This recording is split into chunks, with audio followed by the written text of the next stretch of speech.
لا نبي بعده وعلى آله وأصحابه ومن تبعهم بإحسان إلى يوم الدين. أما بعد، فإن أصدق الحديث كتاب الله،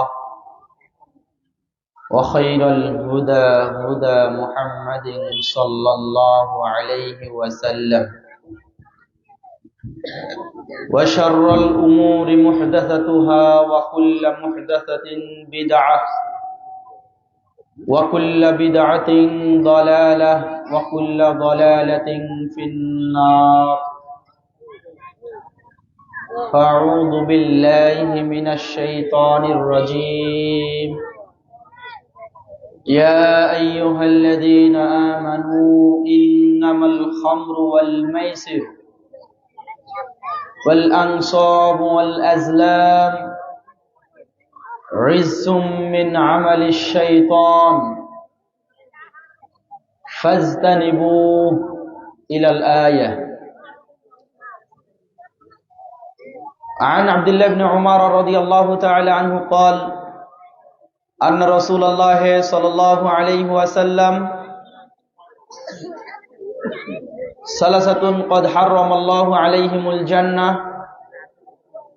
مدمن الخمر، والعق، والديوس الذي يقر في أهله الخبث. رواه أحمد والنسائي بإسناد حسن.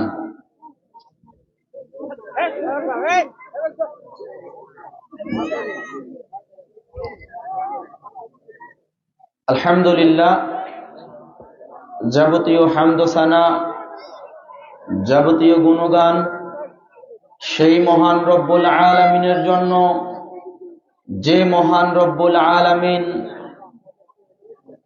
আমাদের সবাইকে দ্বীনি মাজলিসে এসে কোরআন এবং সুন্নাহ ভিত্তিক আলোচনা করার এবং আপনাদেরকে শোনার তৌফিক দান করেছেন। সেই মহান রব্বুল আলামিনের শুকরিয়া আদায় করি। সকলে একবারকে বলি আলহামদুলিল্লাহ। দরুদ ও সালাম বর্ষিত হোক বিশ্ব মানবতার মুক্তির দূত, বিশ্ব নবী, আখিরি নবী, নবিকুল শিরোমণি, সমস্ত নবীগণের সর্দার, যিনি অগোছালো ধর্ম গোছালো অবস্থায় দিতে গিয়ে নানানভাবে নির্যাতিত, নিপীড়িত, নিষ্পেষিত, অপমানিত, অপদস্থ হয়েছেন, এমনকি কাফের মুশরিকদের হাতে মার খেয়েছেন। অগোছালো ধর্ম গোছালো অবস্থায় দিতে গিয়ে তার দাঁতকে শহীদ করতে হয়েছে। অগোছালো ধর্ম গোছালো অবস্থায় দিতে গিয়ে কাফের উকবা বিন আবু মুঈত সলাতরত অবস্থায় নবী মুহাম্মদ সাল্লাল্লাহু আলাইহি ওয়াসাল্লামের মাথার মধ্যে পচা গন্ধযুক্ত উটের ভুঁড়ি চাপিয়ে দিয়েছিলেন।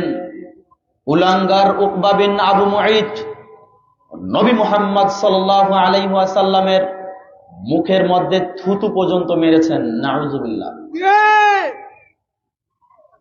সেই নবীর উপরে আমরা সংক্ষিপ্ত আকারে দরুদ পড়ি। সকলে আমার সঙ্গে বলেন আল্লাহুম্মা সাল্লি ওয়া সাল্লিম আলা নবিয়িনা মুহাম্মদ। অতঃপর শান্তি, রহমত, দয়া বর্ষিত হোক সারা পৃথিবীর সমস্ত মুসলিম নর নারীর উপরে, বিশেষ করে যারা নির্যাতিত, নিপীড়িত, যে সমস্ত মুসলিম ভাই ও বোন আজকে মার খাচ্ছে, আল্লাহ সুবহানাহু ওয়া তাআলা সেই সমস্ত মুসলিম ভাই ও বোনদেরকে হেফাজত করুন। আমরা সকলে বলি আল্লাহুম্মা আমিন।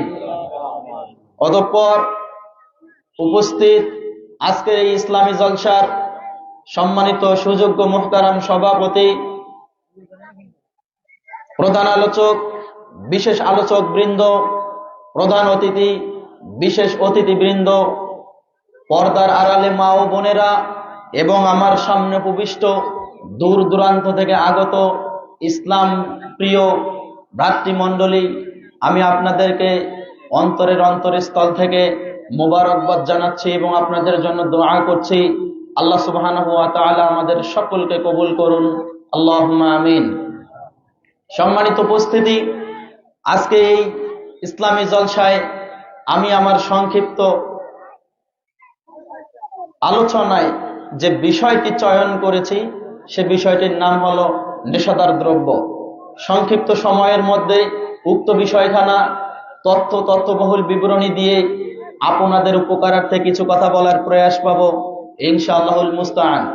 সম্মানিত উপস্থিতি, বক্তব্য শুরুর আগেই কথা বলে নিচ্ছি, যারা একটু পিছনে আছেন তারা একটু সামনে চেপে আসবেন, মাঝে কোনো ফাঁকা জায়গা রাখবেন না।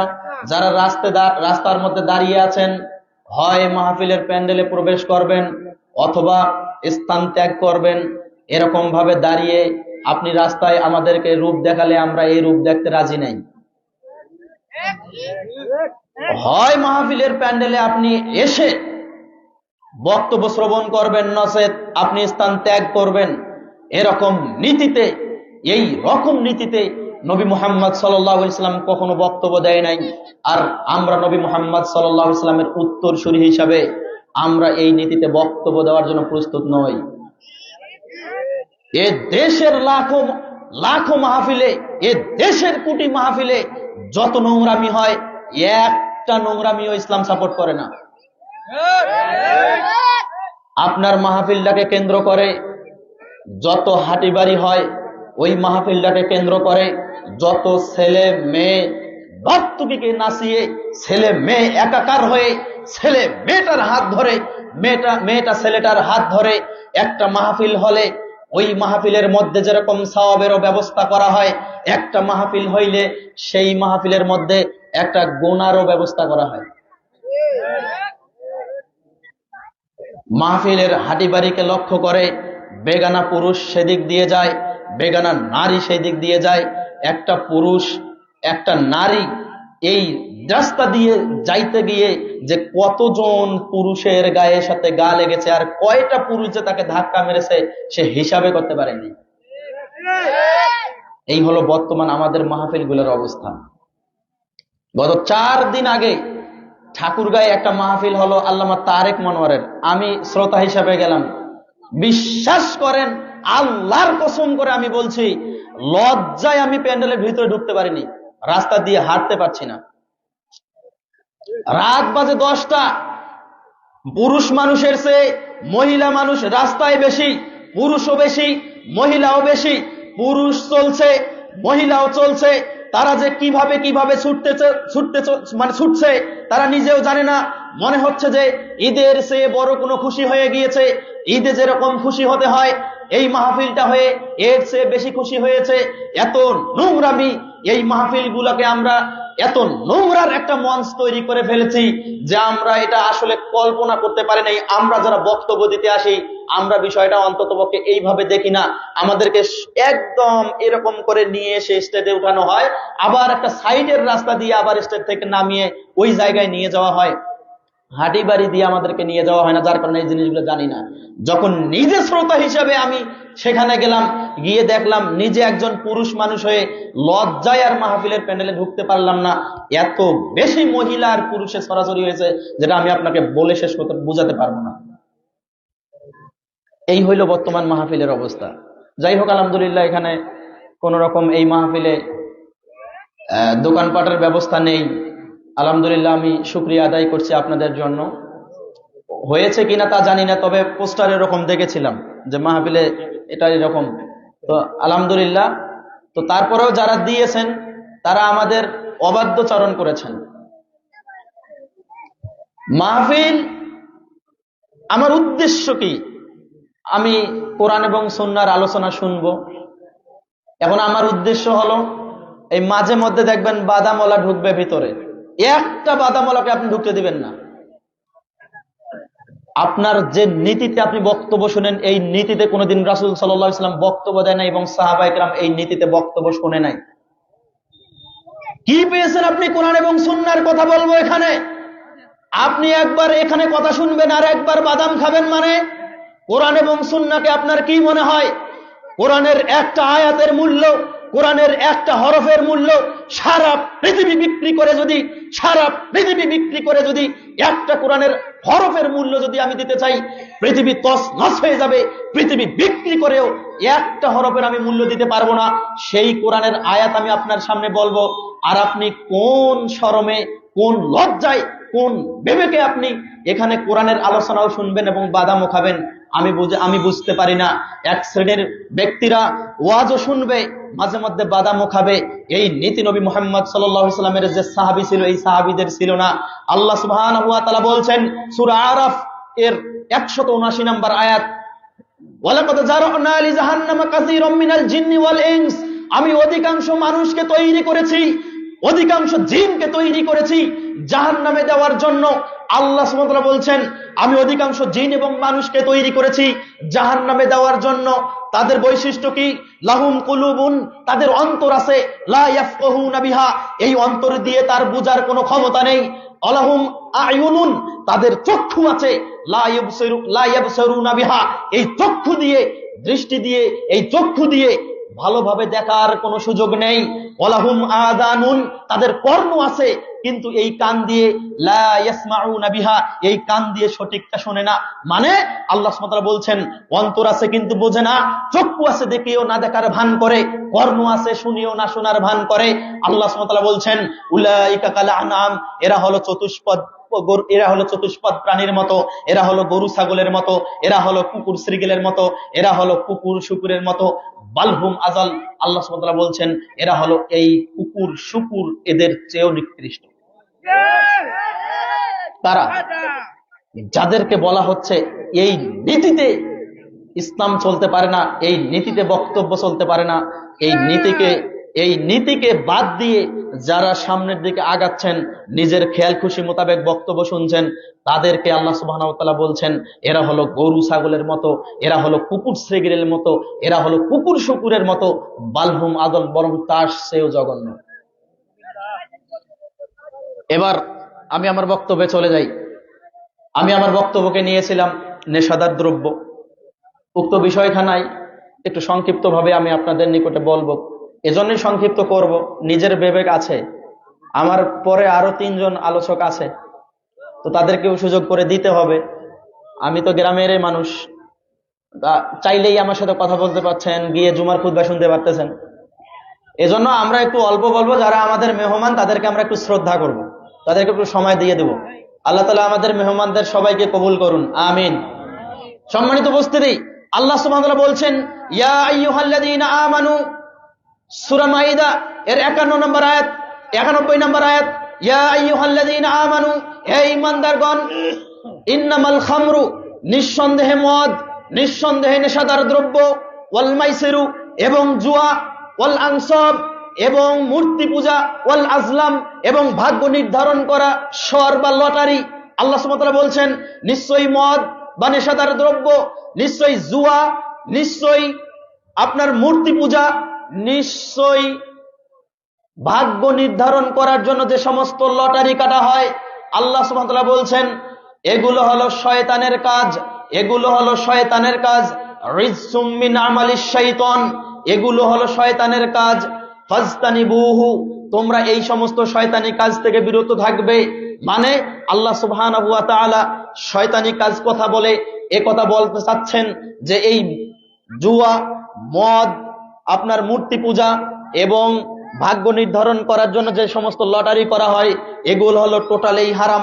একজন মুসলমান কখনো নিজেকে মুসলমান দাবি করার পর সে কখনোই মদ খেতে পারে না, কখনোই সে নেশাদার দ্রব্য পান করতে পারে না। একজন ব্যক্তি মুসলমান দাবি করার পর সে কখনো জুয়া খেলতে পারে না। সে যতক্ষণ মুসলমান সে ততক্ষণ জুয়া খেলতে পারে না। একজন ব্যক্তি যতক্ষণ পর্যন্ত মুসলমান সে ততক্ষণ পর্যন্ত মূর্তি পূজা করতে পারে না। একজন ব্যক্তি যতক্ষণ পর্যন্ত মুসলমান সে ততক্ষণ পর্যন্ত লটারি কাটতে পারে না। সম্মানিত উপস্থিতি, এগুলো হলো চিরদিনের জন্য হারাম, এগুলো থেকে আমাদেরকে বিরত থাকতে হবে। কিন্তু আমাদের এক শ্রেণীর মুসলমান সালাত আদায় করছে, আবার কিছু হুকাও টানছে, আছে না? আবার এক শ্রেণীর হুজুরও আছে, যে শ্রেণীর হুজুর আবার নামাজ পড়ার আগে আবার হেনাপাতি নামাজ পড়ার আগে আবার হাকিমপুরি, বাবা জর্দা এগুলো দিয়ে পান খেয়ে এসে মলমলি বাসনা উঠিয়ে একটু পরে গিয়ে আবার ইমামতির দায়িত্ব সে গ্রহণ করে।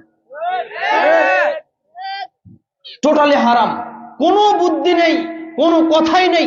রাসূল সাল্লাল্লাহু আলাইহি ওয়াসাল্লাম বলেন, আমার উম্মত মদ পান করবে কিন্তু নাম দেবে ভিন্ন, আমার উম্মত মদ পান করবে কিন্তু নাম দেবে ভিন্ন। আপনি যদি বলেন আশরাফ সাহেব, আপনি কিভাবে বলেন যে তামাক হলো হারাম? আপনি কিভাবে বলেন বিড়ি সিগারেট হারাম? আপনি কিভাবে বলেন যে গুল হারাম? আমি বলছি, এটা আমি বলিনি, নবী মুহাম্মদ সাল্লাল্লাহু আলাইহি ওয়াসাল্লাম বলছেন, নিষেধার দ্রব্য যত আছে সমস্ত দ্রব্য হলো হারাম। আল্লাহর নবী সাল্লাল্লাহু আলাইহি ওয়াসাল্লাম বলছেন, মাস কারা কাসিরহু ফাকলিলহু হারামুন, যেটার অধিক পরিমাণ খেলে মস্তিষ্ক বিকৃতি হয় তার অল্পটাও হলো হারাম, যেটা অধিক পরিমাণে খেলে মস্তিষ্ক বিকৃতি হয় তার অল্প পরিমাণেও হারাম। আল্লাহর নবী সাল্লাল্লাহু আলাইহি ওয়াসাল্লামের এই মূল সূত্র নিয়ে আপনি এখন চেক করেন, আপনার নেশা হয়ে গিয়েছে, আপনি গুল খান 1 চামচ, দেওয়ার পরে আপনি কিছু বুঝতেছেন না, যার ফিতরাত নষ্ট হয় নাই তাকে 1 চামচ আপনি গুল দেন, তো সে থাকতে পারবে? সে থাকতে পারবে? সঠিকভাবে থাকতে পারবে? তার মাথা ঘোরা শুরু হবে না? আরে যে হুজুরটা গুল পান করতেছে ওই হুজুরকেই বলেন আপনি পুরোটাই দেন তো দেখি, পুরোটা দিলে কি তার মস্তিষ্ক ঠিক থাকবে? যদি তার মস্তিষ্ক ঠিক না থাকে তাহলে এটা হলো হারাম। যদি পুরা জর্দার কৌটাটা, যদি পুরা জর্দার বাক্সটা যদি সে খেয়ে ফেলে, হাফ কেজি তামাক যদি খেয়ে ফেলে, তার যদি মস্তিষ্ক ঠিক থাকে তাহলে বুঝতে হবে এটা নেশা নয়। আর হাফ কেজি বা 1 কেজি তামাক খেলে যদি তার মস্তিষ্ক বিকৃতি হয়, বুঝতে হবে এটা হলো হারাম। আল্লাহর নবী সাল্লাল্লাহু আলাইহি সাল্লাম সূত্র দিয়ে গিয়েছেন, মাস কারা কাসিরহু ফাকলিলহু হারামুন, যেটার অধিক পরিমাণে পান করলে, যেটার অধিক পরিমাণে পান করলে মস্তিষ্ক বিকৃতি হয় তার অল্প পরিমাণটাও হারাম। এখন আপনি বলবেন যে না, আল্লাহর নবী সাল্লাল্লাহু আলাইহি সাল্লাম মদের কথা বলেছেন, আল্লাহ তাআলা মদের কথা বলেছেন, আপনি আবার তামাক জর্দা গুল এগুলোর কথা বলছেন, এগুলো তো মাকরু। হুজুরের কাছে প্রশ্ন করেন, এটা যে মাকরু এটা আবার কোথায় পাইলেন আপনি? এটা আবার যে মাকরু এটা আপনি কোথায় পাইলেন? তার মানে হুজুর নিজে খায়, যার কারণে হুজুর এটাকে মাকরু বলে চালিয়ে দিতে যাচ্ছে। বুঝেননি? হুজুর নিজে এটা খায়, যার কারণে হুজুর এটা মাকরু বলে চালিয়ে দিচ্ছে। যদি হুজুর এটা না খাইতো তাহলে হুজুর এটাকে মাকরু বলতো না। একটা ঘটনা মনে পড়ে গেল, হিন্দিতে উর্দুতে লেকচার শুনতেছিলাম, একটা জালের একটা ফাঁদের মধ্যে কবুতর পড়েছে এবং কাক পড়েছে। কবুতর এবং কাক উভয়ে পড়েছে। তো কবুতরও কান্না করছে, কাকও কান্না করতেছে। তো কাক বলতেছে কবুতরকে যে, কবুতর তুমি তো হালাল জিনিস, তো তুমি কান্না করছো কেন? তো কবুতর বলতেছে, না জানি আমাকে যদি কোনো পাপিষ্ট বান্দা খেয়ে ফেলে তাহলে কেমন হয়ে যাবে। তো কবুতর এবার কাককে বলতেছে, কাক তুমি তো হারাম জিনিস, তোমাকে তো খাবে না, তোমাকে ধরার পর তোমাকে ছেড়ে দেবে। তো না কবুতর, তুমি জানো না এটা এমন একজন ব্যক্তির ফাঁদ, এটা এমন একজন ব্যক্তির ফাঁদ যে ব্যক্তিটা হলো হুজুর, যে কখন জানি এই কাককেও হালাল বলে চালিয়ে দেয়। বর্তমান সমাজের যত হুজুর আছে, এক শ্রেণীর হুজুর আছে যে হালাল বুঝে না, হারাম বুঝে না, সে যেখান থেকে পায় সেখান থেকেই সে কুকুর এবং শুকুরের মতো হারামটাকেও সে গ্রহণ করতে চায়। এটা হলো নৈতিক পদস্খলন। এই পদস্খলন থেকে হুজুরকে ফিরে আসতে হবে। যদি হুজুররা যদি মাকরু, আরে মাকরু মানে অপছন্দনীয় বিষয়, মাকরু হলো অপছন্দনীয় বিষয়। কার নিকটে অপছন্দনীয়? কোন বান্দার নিকটে না আল্লাহর নিকটে? এই অপছন্দনীয় কাজটা আল্লাহর নিকটে বান্দার নিকটে? আল্লাহর নিকটে অপছন্দনীয়। যে কাজটা আল্লাহ অপছন্দ করে সে কাজটা হুজুর করে কেমনে? যে কাজটা আল্লাহ অপছন্দ করে সে কাজটা হুজুর কেমনে করে? মাকরু মানে জেনা করা কি? হুজুর জেনা করা কি? হারাম। তারপরে পৃথিবীতে দাম্ভিক ভাবে চলা কি? হারাম। এতিমের মাল ভক্ষণ করা হারাম। এগুলো হলো হারাম, অথচ আল্লাহ তাআলা বলতেছেন এগুলো হলো মাকরু। নেন প্রমাণ, সূরা বানী ইসরাইল সূরা নাম্বার 17 আয়াত নাম্বার 32, 33, 34, 35, 36, 37 নম্বর আয়াত আপনি খুলে দেখেন। জেনা করাকে আল্লাহ তাআলা মাকরু বলেছেন, এতিমের মাল ভক্ষণ করাকে মাকরু বলেছেন, অন্যায়ভাবে মানুষকে হত্যা করাকে আল্লাহ তাআলা মাকরু বলেছেন। বলেন তো এই মাকরুটা বান্দার নিকটে না আল্লাহর নিকটে? তো জেনা করা মূলত হারাম, কিন্তু আল্লাহর নিকটে মাকরু। এখন তামাকজাত দ্রব্য, নেশাদার দ্রব্য খাওয়া হারাম, সেটাও আল্লাহর নিকটে মাকরু মানে অপছন্দনীয়। আগে হারাম পরে মাকরু। হুজুর নিজে খায়, যার কারণে এটার নাম দিয়েছে মাকরু। আমি বোঝাতে পারিনি। সম্মানিত উপস্থিতি, হুজুর খাক আর সাধারণ মানুষ খাক, যেই খাক না কেন আর যেই আবাদ করুক না কেন, যেই এটার ব্যবস্থা করে দেখ না কেন, প্রত্যেকেই হারামের সাথে লিপ্ত আছে। আপনি বলবেন তাহলে এত এত যে আবাদ হচ্ছে, এখানে আসতে ধরে আমি দেখলাম কিছু কিছু ব্যক্তিরা জমির মধ্যে আলু চাষ না করে তামাক চাষ করেছে। তারা কি আর হারামের মধ্যে আছে? জি, আপনি হারাম খাওয়ার জন্য আপনি ব্যবস্থা করে দিলেন। সম্মানিত উপস্থিতি, যে হারাম খাওয়ার ব্যবস্থা করে দিল সেও হারামের মধ্যে পতিত হলো। আরো আশ্চর্যজনক আমি একটা ঘটনা আমি আপনার সামনে বলতে চাই। আজ থেকে 2 কিংবা 3 বছর পূর্বে আমি আমাদের রংপুরের তারাগঞ্জে জুমার খুতবা পড়াতে গেছিলাম। তো তামাকের আবাদ আমাদের রংপুরের হারাগাছের চেয়ে কিন্তু তারাগঞ্জে বেশি হয়। আপনারা দেখছেন না? তারাগঞ্জে বেশি হয় তামাকের আবাদ। তো আমি জুমার খুতবা দেওয়ার জন্য যাচ্ছি, ভ্যান থেকে অটো থেকে নামলাম। নামার পরেই দেখি সুন্দরভাবে একদম গোছগাছ করে তামাকের পাতাগুলা শুকাইতে দিয়েছে। তো এর মধ্যে থেকে তো কিছুগুলা মাটির মধ্যেও দিয়েছে শুকাইতে। তো আমি দেখলাম একটা কুকুর ওই শুকনো পাতার মধ্যে প্রসাব করে দিল। কি করে দিল? তো আপনি কি জানেন যে আপনি যে জর্দাটা খাইতেছেন, আপনি যে আলাপাতাটা খাচ্ছেন, আপনি যে সিগারেটটা খাচ্ছেন, এই সিগারেটের মধ্যে যে ওই কুকুরের প্রসাবটা আসে নাই, আপনি কিভাবে বুঝবেন? তো যে ব্যক্তিটা জর্দা খাচ্ছে, যে ব্যক্তিটা আলাপাতা খাচ্ছে, এই ব্যক্তি যে কুকুরের প্রসাব খায় না, এর কোনো গ্যারান্টি আছে? আস্তাগফিরুল্লাহ। কুত্তার প্রসাব খাওয়া কি হালাল না হারাম? তামাকজাত দ্রব্য হারাম, আপনি জানেন না। এখন ওই ব্যক্তিটা যে শুকাইতে দিছে, এখন ওই ব্যক্তিটা কি জানে যে এখানে এইটার মধ্যে কুত্তা প্রসাব করে দিয়েছে? আর সে জানলেও কি সে ওইটা ধুইবে? ধুয়ে আপনাকে দিবে খান? তা তো হবে না। আপনি জানেন না আল্লাহ সুবহানাহু ওয়া তাআলা এগুলো আপনার জন্য হারাম করে দিয়েছেন। আপনি যতদিন পর্যন্ত এগুলো খাবেন ততদিন পর্যন্ত আপনি আপনার শরীরকে ধ্বংসের দিকে ঠেলে দিবেন। অথচ মহান আল্লাহ সুবহানাহু ওয়া তাআলা বলছেন, লা তুলকু আইদিকুম, তোমরা তোমাদের নিজেদেরকে ধ্বংসের দিকে ঠেলে দিও না। তোমরা তোমাদের নিজেদেরকে ধ্বংসের দিকে ঠেলে দিও না। নিজেদেরকে ধ্বংসের দিকে ঠেলে দেওয়া হলো হারাম। আমরা আমাদের নিজেদেরকে যদি ধ্বংসের দিকে ঠেলে দেই, তাহলে আমরা হারামের দিকে আপতিত হয়ে যাব, হারামের দিকে আমরা চলে যাব। অথচ আমরা এটা এখন আমাদের মেডিকেল সায়েন্স বলে দিয়েছে, তামাকজাত দ্রব্য খাইলে আমাদের ফুসফুস নষ্ট হতে পারে, তামাকজাত দ্রব্য খাইলে আমাদের হার্ট ক্যান্সার হতে পারে, তামাকজাত দ্রব্য খাইলে ওই ব্যক্তিটা যখন তখন হার্ট স্ট্রোক করতে পারে, তামাকজাত দ্রব্য খাইলে তার শরীরের মধ্যে নিকোটাইন নামের একটা পয়জন, একটা আবিষ্কার হয়, যেটা বারবার সে আহ্বান করে যে এখন খাইলে না কেন, আবার একটু খাও। 1 ঘন্টা পর সে ব্যক্তিটা একটু টেনশন হইলেই বলে যে আমাকে একটা বিড়ি ধরাতে হবে, আমাকে একটা সিগারেট ধরাতে হবে। এর মানে ওর ব্যক্তির টেনশন নয়, ওই ব্যক্তি একবার পান করার কারণে তার শরীরের মধ্যে যে পয়জনটা গিয়েছে, তার শরীরের মধ্যে যে জীবাণুটা গিয়েছে, এই জীবাণুটা রক্তের মধ্যে চলাচল করে। রক্তের মধ্যে চলাচল করার পর এর নাম হলো নিকোটাইন বা নিকোটিন। এই নিকোটিনটা তার রক্তের মধ্য থেকে এমন ভাবে কিলবিল করে, তার রক্তকে আহ্বান জানায়, তার অন্তরকে আহ্বান জানায় যে তুমি আরো একবার পান করো। এরপর আরো একবার যখন পান করে, আবার লিমিট থাকে, এই সময়ের মধ্যে আবারও ওই রক্তের মধ্যে ওইটা কিলবিল করতে থাকে, আবারও তুমি পান করো। পান করতে হবে, না হলে আপনার মস্তিষ্ক ঠিক থাকতেছে না, তা না হলে আপনার মস্তিষ্ক মানে খিটখিটে হয়ে যাচ্ছে, আরো অনেক কিছু হয়ে যাচ্ছে, যেটার কারণে আপনি এগুলো পান করার কারণে আপনি নিজেকে ধ্বংসের দিকে ঠেলে দিচ্ছেন। এগুলো আপনি নিজেকে ধ্বংসের দিকে ঠেলে দিবেন না। মেডিকেল সায়েন্স প্রমাণ করেছে নিজেকে এগুলো পান করলে নিজের শরীরের ক্ষতি হবে। অতএব আপনি জেনে শুনে যদি আপনার নিজের শরীরের ক্ষতি করতে চান, তাহলে আপনি এটাকে হারামের দিকেই অগ্রসর হবেন। সম্মানিত উপস্থিতি, আমি আপনাদেরকে বলছি, আপনারা এই হারাম থেকে ফিরে আসুন।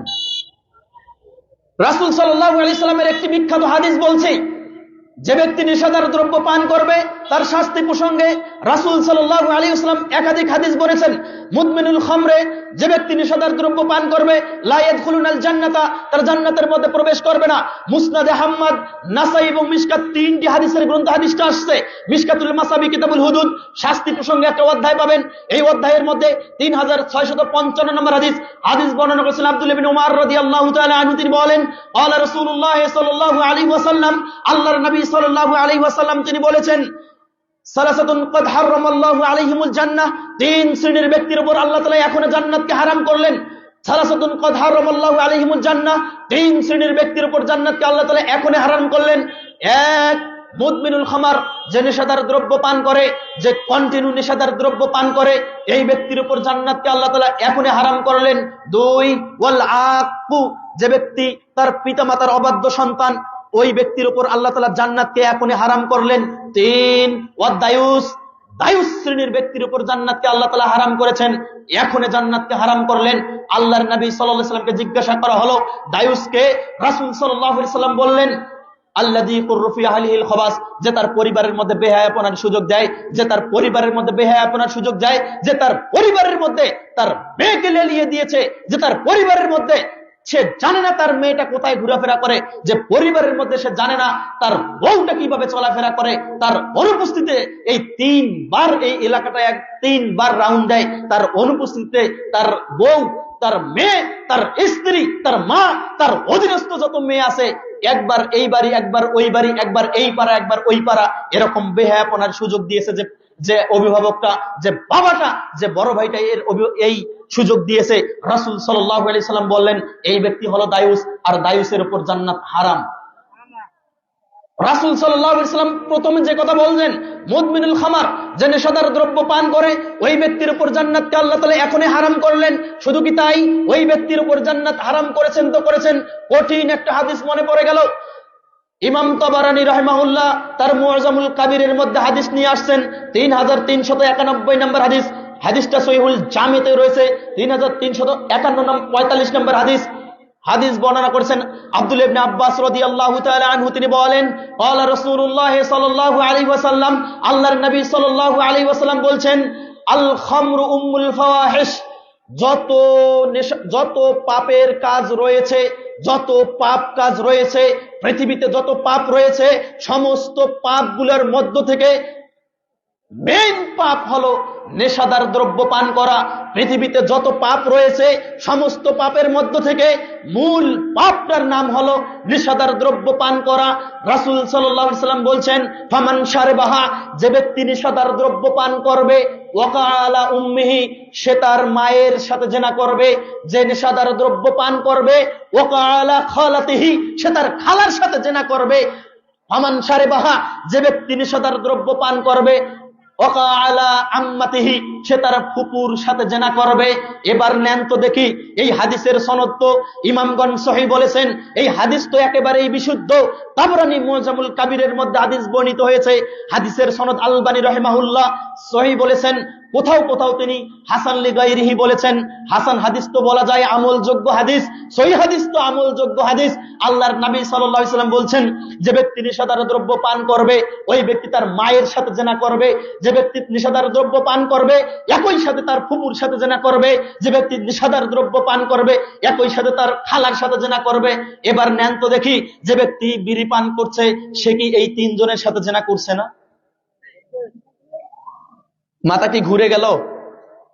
এ হাদিস শুনে কি মাথা ঘুরে গেল নাকি? এ হাদিস ছিল কোথায়? এ হাদিস হাদিসের গ্রন্থেই আছে। এ হাদিস হুজুররা বলে নাই, কেননা হুজুর নিজেই তামাক খায়। আপনার সমাজের মধ্যে যদি একজন ব্যক্তি, একটা সন্তান যদি তার মায়ের সাথে জিনা করে, তাকে থাকতে দিবেন? এলাকায় থাকতে দিবেন? তার খালার সাথে সে জিনা করেছে, থাকতে দিবেন? তার ফুপুর সাথে সে জিনা করেছে, থাকতে দিবেন? আর যে ব্যক্তিটা জর্দা খাচ্ছে, গুল খাচ্ছে, এ তার প্রতিনিয়ত তার মা, খালা, ফুপুর সাথে জিনা করছে, জর্দা খেয়ে এসে আবার নামাজের ইমামতি করতেছে, আপনি কিভাবে, কোন রুচিতে এই ইমামকে আপনি ইমামতির দায়িত্ব দিলেন? আপনার নৈতিক অবক্ষয় ঘটেছে। এই ইমাম ইমামতির দায়িত্ব পায় কিভাবে, যে ইমাম জর্দা খায়, 3 ফিট সামনে থেকে দাঁড়ানো যায় না। দুর্গন্ধে, টয়লেটের দুর্গন্ধ ভালো লাগে, কিন্তু এই জর্দার দুর্গন্ধ ভালো লাগে না, হুজুরের মুখের দুর্গন্ধ ভালো লাগে না। হুজুর তামাক খায়, হুজুর জর্দা খায়, হুজুর গুল খায়, হুজুর এটাকে মাকরু জায়েজ মনে করে খায়। এজন্য বলছি, হুজুর খাক আর যেই খাক না কেন, যারাই নেশাদার দ্রব্য পান করবে, তারাই এত এত বড় পাপগুলা করবে। আল্লাহর নবী সাল্লাল্লাহু আলাইহি ওয়াসাল্লাম বলছেন, যে ব্যক্তি নেশাদার দ্রব্য পান করবে, ওই ব্যক্তির 40 দিনের সালাত কবুল করা হবে না। যে ব্যক্তি নেশাদার দ্রব্য পান করবে, যে ব্যক্তি বিড়ি, তামাক, জর্দা, গুল, আলাপাতা, ইয়াবা, ফেনজিডেল, আরো যত নেশাদার দ্রব্য রয়েছে, এগুলো যেগুলো পান করবে, রাসূল সাল্লাল্লাহু আলাইহি সাল্লাম বলেন ওই ব্যক্তির 40 দিনের নামাজ কবুল হবে না। তো ইমাম সাহেবের নামাজ কবুল হয় না, ইমাম সাহেব কিভাবে নামাজের মধ্যে দাঁড়ালো?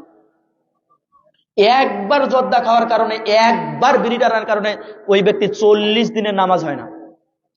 রাসূল সাল্লাল্লাহু আলাইহি ওয়াসাল্লাম বলেন এই 40 দিনের সালাত হয় না। এরপরে যদি ওই ব্যক্তি তওবা করে, আল্লাহ আমার ভুল হয়েছে, আল্লাহ তাআলা ওই ব্যক্তির তওবাকে কবুল করে নেন। এরপরে যদি সে আবারও যদি নেশাদার দ্রব্য পান করে, আবারও তার 40 দিনের নামাজ কবুল করা হয় না। এরপর আবারও যদি সে তওবা করে, আল্লাহ তাআলা আবারও তার তওবা কবুল করে নেন। এরপর আবারও যদি পান করে, আবারও তার 40 দিনের নামাজ কবুল হয় না। এরপরে আবারও যদি সে তওবা করে, আল্লাহ তাআলা আবারও তার তওবা কবুল করে নেন। 3 বার তওবা কবুল করে নেন। চতুর্থবার পান করার পর রাসূল সাল্লাল্লাহু আলাইহি সাল্লাম বলেন এরপরে যদি সে তওবা করে, আল্লাহ তাআলা তার তওবাটা আর কবুলে করবেন না। কোন ব্যক্তির জন্য? যে ব্যক্তি নেশাদার দ্রব্য পান করছে, খাস করে এই ব্যক্তির জন্য। যে ব্যক্তিটা বিড়ি পান করছে, যে ব্যক্তিটা হুকা পান করছে, যে ব্যক্তিটা গাঁজা পান করছে, যে ব্যক্তিটা পেন্সিডেল পান করছে, যে ব্যক্তিটা জর্দা পান করছে, এই ব্যক্তির নামাজ 40 দিন কবুল হয় না। একবার সেবন করলে 40 দিনের নামাজ কবুল হয় না। এই হাদিস বলার পরে, এই কথা বলার পরে পরের বাক্যে রাসূল সাল্লাল্লাহু আলাইহি ওয়াসাল্লাম বলেন এরপরে তো ওই ব্যক্তির আর তওবা কবুল করা হলো না। আল্লাহ সুবহানাহু ওয়া তাআলা ওই ব্যক্তির জন্য ওয়াদা করেছেন, ওয়াদাল্লাহ, আল্লাহ সুবহানাহু ওয়া তাআলা ওই ব্যক্তির জন্য ওয়াদা করেছেন ওই ব্যক্তিকে আল্লাহ তাআলা জাহান্নামের মধ্যে তিনাতুল খাবাল খাওয়াবেন। এইলা ইয়া রাসূলুল্লাহ, আল্লাহর নবী সাল্লাল্লাহু আলাইহি ওয়াসাল্লামকে জিজ্ঞাসা করা হলো মা তিনাতুল খাবাল, তিনাতুল খাবাল কি আল্লাহর নবী তিনাতুল খাবালটা কি? এটা কি খাদ্য যেটাকে জাহান্নামের মধ্যে নেশাদার দ্রব্য পানকারী ব্যক্তিকে খাওয়ানো হবে, যেটা জাহান্নামের মধ্যে বিড়ি পানকারী ব্যক্তিকে খাওয়ানো হবে, যেটা জাহান্নামের মধ্যে সিগারেট পানকারী ব্যক্তিকে খাওয়ানো হবে, যেটা জাহান্নামের মধ্যে মদ পানকারী ব্যক্তিকে খাওয়ানো হবে, জাহান্নামী যে ব্যক্তি আপনার জর্দা পান করছে, জাহান্নামের মধ্যে যে তিনাতুল খাবালটা খাওয়ানো হবে, এই তিনাতুল খাবালটা কি জিনিস আল্লাহর নবী আমাদেরকে একটু জানিয়ে দেন তো। রাসূল সাল্লাল্লাহু আলাইহি ওয়াসাল্লাম বলেন আরাকু মিন আহলিন নার আও রুসারাতু মিন আহলিন নার, জাহান্নামী ব্যক্তিদেরকে শাস্তি দিতে দিতে, জাহান্নামী ব্যক্তিদেরকে ঝলসানো শাস্তি দিতে দিতে শরীর থেকে রক্ত, পুজ, ঘাম বাইর হয়ে একটা ড্রেনের মধ্যে সেগুলো এক সাইড হয়ে থাকবে, ড্রেনের মধ্যে চলে যাবে।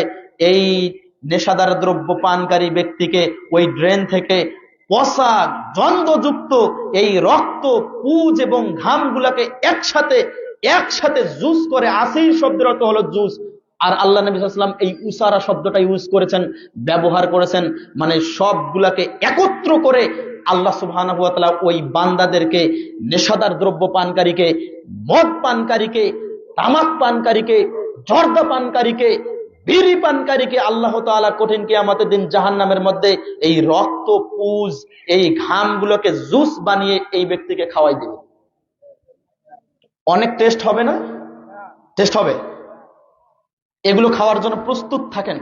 আল্লাহর নবী সাল্লাল্লাহু আলাইহি ওয়াসাল্লাম বলছেন রুসারাতু মিন আহলিন নার, জাহান্নামের মধ্যে রক্ত, ঘাম, পুজকে জুস তৈরি করে, ডাইজেস্ট করে এটাকে ওই বিড়িখোরকে খাওয়ানো হবে, যে বিড়িখোর কন্টিনিউ তার মায়ের সাথে, ফুপুর সাথে, খালার সাথে জানাবে। এখন থেকে আরো বেশি বেশি করে খাবেন, তাই না? খাবেন না? কেন খাবেন না? ঢাকায় আপনি এক প্যাকেট বিড়ি কিনতে যাবেন 40 টাকা লাগে, আমার এখানে 5 টাকায় পাওয়া যায়, হারা গেছে। 10 টাকায় পাওয়া যায়। কেন খাবেন না? এত সস্তা জিনিস আপনি খাবেন না কেন? আপনি খাবেন, আপনার স্ত্রী খাবে, আপনার সন্তান খাবে, আপনার বাবা খাবে, আপনার মা খাবে, আপনার 14 গোষ্ঠীকে নিয়ে আপনাকে খাইতে হবে। কেন খাবেন বলেন তো?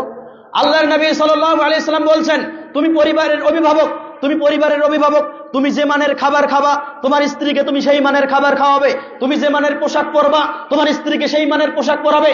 তুমি যেভাবে চলাফেরা করবা, তোমার স্ত্রীকে, তোমার আহলিয়াকে তুমি সেইভাবে চলাফেরা করার সুযোগ করে দিবা। তো তুমি যখন বিড়ি খাও, তোমার পরিবারে, তোমার মেয়েকে, তোমার মাকে, তোমার স্ত্রীকে তুমি কই একবারও বিড়ি পান করতে বললা? একবার কই বললা? নবী মুহাম্মদ সাল্লাল্লাহু আলাইহি সাল্লাম বলছেন আপনি যে পান করবেন, আপনি যে পরিমাণ খাবেন, আপনি যে মানের খাবার খাবেন, আপনার স্ত্রীকে সেই মানের খাবার খাওয়াবেন। আপনি একবার বিড়িটা নেন, 5 টাকাতে 10 টাকাতে একটা বিড়ির প্যাকেট নেন, আপনার স্ত্রীকে কখনো খাওয়াইছেন? কেন খাওয়াননি? নবী মুহাম্মদ সাল্লাল্লাহু আলাইহি সাল্লাম বলছেন যা খাবেন স্ত্রীকে তাই খাওয়াতে হবে। যা খাবেন আপনার স্ত্রীকে আপনি তাই খাওয়াবেন। এই পরিবেশ নষ্ট করছেন কেন? এই চাচা, আপনি বসেন, আপনি বসেন। আপনি বসেন। ও ভালো আছে তো, সমস্যা নাই। বসেন, আপনি বসেন। আপনি বসেন আঙ্কেল, আপনি বসেন, সমস্যা নেই। মুরব্বী আপনি বসেন, ওইদিকে কথা বলিয়েন না। আমি আলোচনা দীর্ঘ করব না, অল্প আর একটু আলোচনা করে আমি শেষ করবো। আলোচককে নিয়ে আসেন, আলোচককে নিয়ে আসেন। নবী মুহাম্মদ সাল্লাল্লাহু আলাইহি ওয়াসাল্লাম এত কঠিন বাক্য বলেছেন যে এরকম কঠিন বাক্য অন্যান্য ক্ষেত্রে বলেন নাই, যেরকম কঠিন বাক্য অন্য কোন পাপের ক্ষেত্রে বলেন নাই। আল্লাহর নবী সাল্লাল্লাহু আলাইহি ওয়াসাল্লাম বলছেন, যদি কোনো ব্যক্তি নেশাদার দ্রব্য পান করে তাহলে ওই ব্যক্তিকে রাদাগাতুল খাবাল খাওয়াবেন। রাদাগাতুল খাবাল কি? রাদাগাতুল খাবাল হচ্ছে আরাকু মিন আহলিন নার আও উসারাতু মিন আহলিন নার। আগের টেক্সটটা হলো তিনাতুল খাবাল, পরের টেক্সটটা হলো রাদাগাতুল খাবাল। দুইটাই একই খাদ্য। জাহান্নামীদের রক্ত, পুজ এবং ঘাম একত্র করে এই বিড়িখোর ব্যক্তিকে, তামাকখোর ব্যক্তিকে, জর্দাখোর ব্যক্তিকে খাওয়ানো হবে। সম্মানিত উপস্থিতি, এজন্য প্রস্তুত থাকবেন। আল্লাহর নবী সাল্লাল্লাহু আলাইহি সাল্লামের একটা কথা আমার বারবার মনে পড়ে, আমার উম্মত থাকবে মুসলমান, সে সালাত আদায় করবে, সে সিয়াম পালন করবে, কিন্তু সে মুশরিক হয়ে যাবে, সে নিজে বুঝতে পারবে না। আল্লাহর নবী সাল্লাল্লাহু আলাইহি ওয়াসাল্লামের এই বাক্য এখন স্পষ্ট হয়ে যায়। নবী মুহাম্মদ সাল্লাল্লাহু আলাইহি ওয়াসাল্লাম বলছেন, আমার উম্মত সালাত আদায় করবে কিন্তু সে মুশরিক হয়ে যাবে, আমার উম্মত সিয়াম পালন করবে কিন্তু সে মুশরিক হয়ে যাবে। আল্লাহর নবী সাল্লাল্লাহু আলাইহি ওয়াসাল্লামের এই কথাটা আমার এখন মনে পড়ে যায়। আল্লাহর নবী সাল্লাল্লাহু আলাইহি ওয়াসাল্লাম বলছেন, মুদমিনুল খামরি কাআবিদি ওয়াসানিন, যে ব্যক্তি নেশাদার দ্রব্য পান করে ওই ব্যক্তি হিন্দুর মতো। ওই ব্যক্তি কার মতো? মূর্তি পূজকের মতো। মূর্তি পূজা কারা করে? মূর্তি পূজা কারা করে?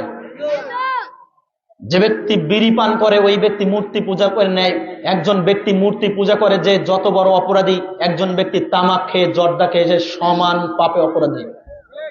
নবী মুহাম্মদ সাল্লাল্লাহু আলাইহি ওয়াসাল্লাম বলছেন, এ কথা মরনিয়া মসজিদের ইমাম সাহেব বলে নাই, এ কথা কোনো পীর সাহেব বলে নাই, এ কথা কোনো বড় হুজুর বলে নাই, এ কথা কোনো বুজুর্গারে দিন বলে নাই, এ কথা আপনার নবী, আমার নবী মুহাম্মদ রাসূলুল্লাহ সাল্লাল্লাহু আলাইহি ওয়াসাল্লাম তিনি বলেছেন, মুদমিনুল খামরি কাআবিদি ওয়াসানিন, একজন মূর্তি পূজক, মূর্তি পূজা করে যে পাপে অপরাধী, একজন ব্যক্তি নেশাদার দ্রব্য পান করে সে সমান পাপে অপরাধী। আপনাকে আমি কি দিয়ে বুঝাবো যে নেশাদার দ্রব্য পান করলে আপনি মূর্তি পূজাই করতেছেন? আপনাকে আমি হয়তো বা বুঝাতে পারবো না নেশাদার দ্রব্য পান করলে আপনি মূর্তি পূজাই করতেছেন। কন্টিনিউ আপনি মূর্তি পূজা করতেছেন, কন্টিনিউ আপনি আপনার মায়ের সাথে জেনা করছেন, কন্টিনিউ আপনি জাহান্নামী খাবার খাচ্ছেন। আগুন খান আপনি। আগুন কি মানুষের জন্য খাদ্য তৈরি করা হয়েছে? মানুষের খাবার কি আগুন? আপনি আগুনটা সামনে নিচ্ছেন। আরো অনেক বেশি পদস্খলন দেখি। চা খাওয়া হালাল না হারাম? চা খাওয়া হালাল না হারাম উস্তাদ? হালাল। নিঃসন্দেহে চা খাওয়া হালাল।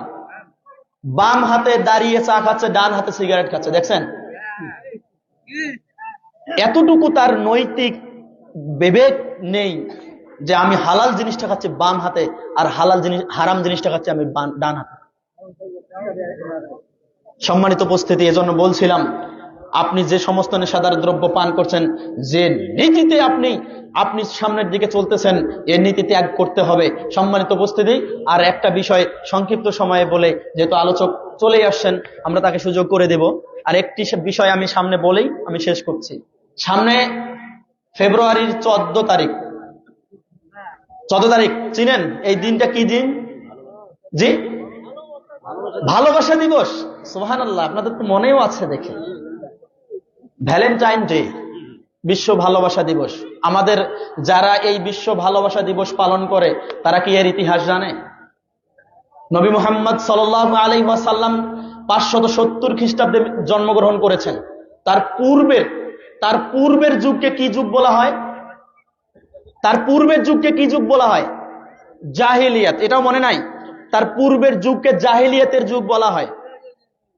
আজ থেকে 269 সাল সেন্ট ভ্যালেন্টাইন নামক একজন ব্যক্তি ছিল, যিনি ধর্মযাজক অথবা তিনি ছিলেন একজন চিকিৎসক। তো যদি ধর্মযাজক হয়, ইউটিউবের মধ্যে মানে আপনি গুগলের মধ্যে যখন সার্চ দিবেন তখন আপনি দুইটা জিনিস পাবেন, হয় ধর্মযাজক অথবা একজন চিকিৎসক। তো তিনি চিকিৎসা করতেন কিংবা ধর্ম প্রচার করতেন। তৎকালীন রোম সাম্রাজ্যে খ্রিস্টান ধর্ম প্রচার করা ছিল হারাম, রাষ্ট্রীয়ভাবে ছিল হারাম, যার কারণে যে ব্যক্তি খ্রিস্টান ধর্ম প্রচার করত ওই ব্যক্তিকে জেলখানায় দিত। এটা একটা। আরেকটা ছিল সেন্ট ভ্যালেন্টাইন। তিনি কি করতেন?